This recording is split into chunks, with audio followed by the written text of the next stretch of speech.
ಕಡಿಮೆ, ಸ್ವಾರ್ಥ ಬೆಳೆಯಿತು. ಚಾಡಿ ಮಾತಿಗೆ ಮುನ್ನಣೆ. ಮಕ್ಕಳು ತಂದೆ ತಾಯಿಯ ಸೇವೆ ಶ್ರದ್ಧೆಯಿಂದ ಮಾಡುತ್ತಿದ್ದರು.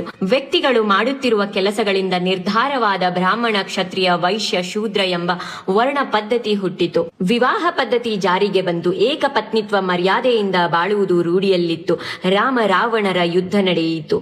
ಈ ಯುಗದಲ್ಲಿ ಆಯಸ್ಸು 10,000 ವರ್ಷಗಳು, ಎತ್ತರ 24 ಅಡಿ ಇತ್ತು. ದ್ವಾಪರ ಯುಗ ಎಂದರೆ 8,64,000 ವರ್ಷ.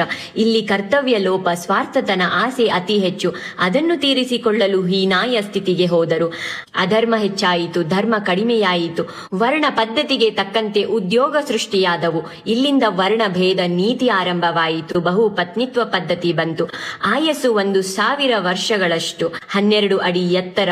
ಕಲಿಕೆಯಲ್ಲಿ ಜಾತಿ ಭೇದ, ಬ್ರಾಹ್ಮಣ, ವೈಶ್ಯ, ಕ್ಷತ್ರಿಯ. ಧರ್ಮ 50% ಉಳಿಯಿತು. ಕಲಿಯುಗ ಎಂದರೆ 4,32,000 ವರ್ಷ. ವೇದಾಧ್ಯಯನ ಕಡಿಮೆ, ಸ್ವಾರ್ಥಿಗಳು